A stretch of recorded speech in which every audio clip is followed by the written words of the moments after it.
اعوذ باللہ من الشیطان الرجیم بسم اللہ الرحمن الرحیم۔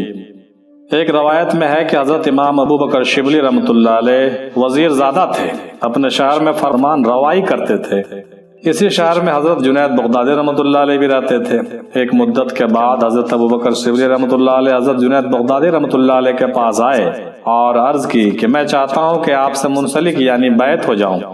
حضرت جنید بغدادی رحمۃ اللہ علیہ نے فرمایا کہ تم وزیر زادہ ہو، اس شہر کے حاکم ہو، ہم جو حکم دیں گے تم سے اس کی تعمیل نہ ہوگی، پھر بیعت کیسے کر لوں؟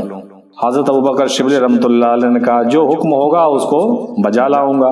حضرت جنید بغدادی رحمۃ اللہ علیہ نے فرمایا نہیں کر سکو گے، یہاں تک کہ 3 بار اس کی تکرار ہوتی رہی کہ تم سے نہیں ہوگا۔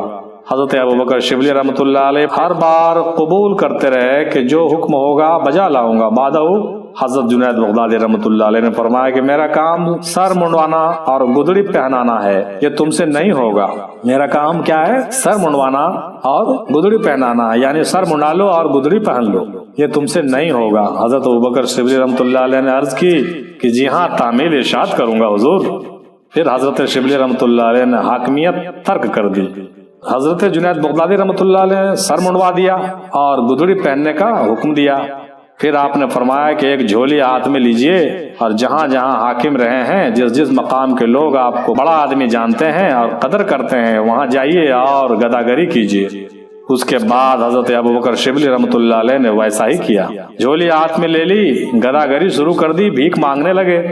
پہلے دن کسی نے سونا دیا، کسی نے چاندی دی، اسی طرح کچھ لوگ دیتے رہے۔ روزانہ جو کچھ مانگ کر لائے حضرت جنید بغدادی رحمۃ اللہ علیہ کے حضور میں پیش کر دیتے، جو مانگ کے لاتے ان کے پاس پیش کر دیتے، یہاں تک کہ روز بروز گھٹتے گھٹتے ایک دن ایسا آیا کہ کسی نے کچھ نہ دیا۔ آخر لوگ تنگ آ کر یہ کہنے لگے کہ یہ پاگل ہو گیا ہے۔ آپ رحمۃ اللہ علیہ خالی جھولی لے کر حضرت جنید بغدادی رحمۃ اللہ علیہ کے حضور میں حاضر ہوئے، جھولی پیش کر دی۔ حضرت جنید بغدادی رحمۃ اللہ علیہ نے دیکھا جھولی خالی تھی، پوچھا آج خالی ہاتھ کیوں آئے؟ حضرت ابو بکر شبلی رحمۃ اللہ علیہ نے عرض کی کہ کسی نے آج مجھ کو نہیں دیا حضور۔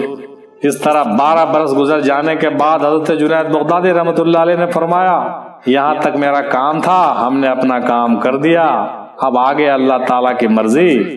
آخر میں بیعت کی اور اوراد و اشغال کے ساتھ چلہ کسی کا حکم دیا۔ پھر حضرت جنید بغدادی رحمۃ اللہ علیہ نے فرمایا مریدوں کے حق میں مرشد کا جہاں تک کام کرنے کا تھا کر دیا گیا۔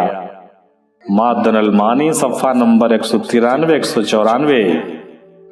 وآخر دعوانا الحمدللہ رب العالمین برحمتک یا ارحم الراحمین بحق لا الہ الا اللہ محمد الرسول اللہ صلی اللہ علیہ وسلم۔